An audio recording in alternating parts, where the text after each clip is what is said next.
Assalamualaikum warahmatullahi wabarakatuh. Kali ini kita akan mempelajari mengenai pemrograman web dinamis.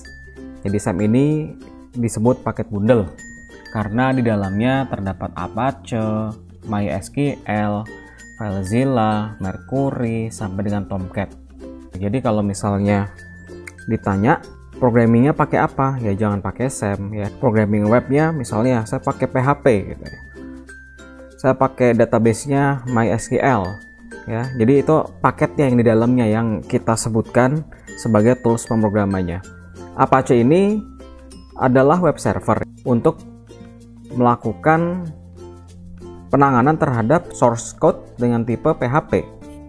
Kemudian MySQL ini adalah tempat penyimpanan data atau database management system untuk kita menyimpan data yang diperlukan oleh website yang akan kita bangun. Dengan kata lain, kalau kita mau coding PHP, kemudian pakai database management system MySQL, otomatis yang harus kita jalankan itu ada dua ya. Yang pertama web servernya, kemudian yang kedua adalah database management systemnya. Web servernya kalau di XAMPP atau SAM, Apache, dan untuk database management systemnya itu ada MySQL. Pastikan keduanya itu bisa dijalankan dengan cara klik tombol start di masing-masing service-nya. Yang pertama kita coba start Apache-nya. Harusnya dia berwarna hijau. Kalau warnanya hijau dia artinya sudah berjalan. Nah seperti ini ya. Biasanya kita akan mengetesnya di web browser karena web server itu berfungsi memberikan layanan melalui web browser. Kita coba akses frase localhost. Harusnya kalau web servernya berjalan, maka request service melalui web browser ini akan menghasilkan tampilan. Ini contoh service yang sudah berjalan.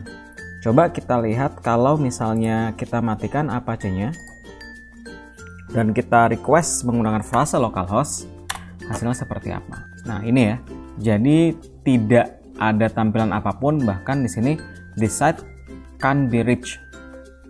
Situs ini tidak bisa dijangkau ya. Localhost itu menolak untuk menolak koneksinya gitu ya. Karena apa? Karena tidak ada server yang menangani layanan yang diminta melalui web browser ya. Jadi kalau nyalakan Apache-nya, maka komputer kita bisa melayani permintaan melalui web browser.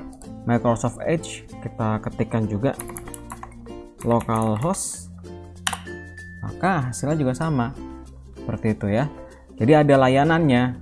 Bahkan kalau kita mau akses komputer kita, IP-nya berapa sih? Nah, masuk sini dulu, kemudian kita ketik IP config. Nah di sini ada IP-nya ya. Komputer ini yang saya pakai itu ada IP-nya yang bisa diakses oleh komputer-komputer lain dalam jaringan yang sama. Misalkan saya akses ke 192.168.0.235. Maka komputer yang satu jaringan dengan komputer ini itu bisa mengakses layanan web service ini atau web server ini ya, dengan cara mengetikkan IP-nya gitu. Dan itu juga yang dilakukan di internet sana ketika kita melakukan pemanggilan terhadap domain ya. Jadi domain itu kan sebetulnya akan terkait kepada IP-nya. Facebook.com. Nah, Facebook.com bisa diakses melalui web browser karena dia ada web server yang berjalan. Nah, yang kedua ada MySQL ya. MySQL ini adalah database management system ya. Jadi jangan sampai dibilang database-nya apa? Database-nya MySQL, itu kurang tepat ya. MySQL itu apa? Database management system. Kemudian MySQL ini diaksesnya itu melalui command prompt gitu ya. Atau ada fitur yang sudah disertakan dalam XAMPP ini. MySQL ini punya interface, punya satu halaman muka untuk mengelola database yang ada di dalamnya, yaitu dengan disertakannya program berbasis web yaitu PHP-MyAdmin ya. Jadi layanan ini berbasis web. Ini ada sebuah aplikasi PHP-MyAdmin, itu adalah salah satu tampilan atau salah satu interface untuk mengakses si MySQL. Jadi PHP-MyAdmin sama MySQL itu berbeda. MySQL itu adalah database management systemnya, dan PHP-MyAdmin adalah program untuk mengakses database manajemen sistemnya dalam bentuk tampilan yang berbasis web. Kita coba buka PHPMyAdmin ya. Kita coba buka PHPMyAdmin dengan MySQL yang belum diaktifkan. Hasilnya seperti ini ya. Jadi PHPMyAdmin-nya tetap bisa berjalan karena dia adalah program berbasis web yang berjalan di bawah Apache, di bawahnya web server. Tetap dia berjalan, tapi ketika dia akan mengakses database pada MySQL, maka dia akan menampilkan pesan error. Ya. Errornya kenapa? Karena service MySQL-nya itu belum dijalankan. Solusinya adalah jalankan MySQL-nya, hidupkan MySQL-nya, kemudian barulah si PHPMyAdmin ini bisa mengakses isi dari database manajemen sistem MySQL yang ada pada komputer kita. Kita coba jalankan sama seperti pada Apache. Jalankannya adalah dengan cara klik tombol start pada action. Seperti ini. Ketika dia sudah hijau, maka ini kita bisa refresh. Nah, ini ya. Jadi ketika dia sudah berjalan, maka kita akan masuk ke dalam halaman muka PHPMyAdmin. PHPMyAdmin ini akan menampilkan database yang ada. Jadi yang dibilang database itu yang ini, bukannya MySQL-nya. MySQL itu adalah database manajemen sistem, dan isi dari database manajemen sistem atau database yang ini. Dan database sendiri itu adalah terdiri dari tabel-tabel di dalamnya. Dan tabel terdiri dari kolom dan baris di dalamnya. Dan pastikan buat teman-teman semua untuk Apache dan MySQL-nya harus bisa berjalan untuk kita bisa mempelajari pemrograman dinamis menggunakan bahasa pemrograman web PHP dan database manajemen sistem MySQL. Selanjutnya kita akan berkenalan dengan folder kerja dari Apache ya. Untuk Apache yang kita pakai punya program kerja, yaitu folder tempat kita menjalankan si SAM control panel ini. Di dalamnya ada folder namanya htdocs. Nah, htdocs ini tempat diletakkannya file-file PHP agar kita bisa mengaksesnya melalui frase localhost. Misalkan di sini ada siswa Wahib 2 misalnya.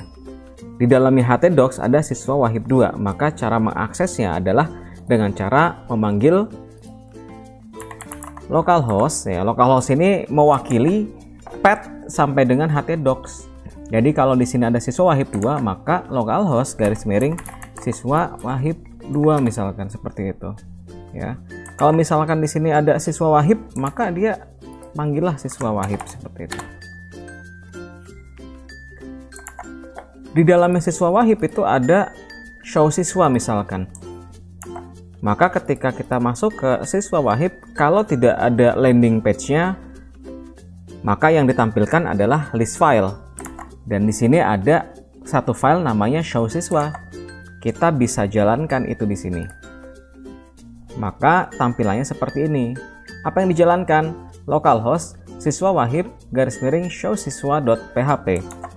Nah, di sini membuktikan bahwa file PHP itu bisa dieksekusi ketika dia dijalankan melalui perintah atau melalui frase localhost. Kita jalankan melalui web servernya.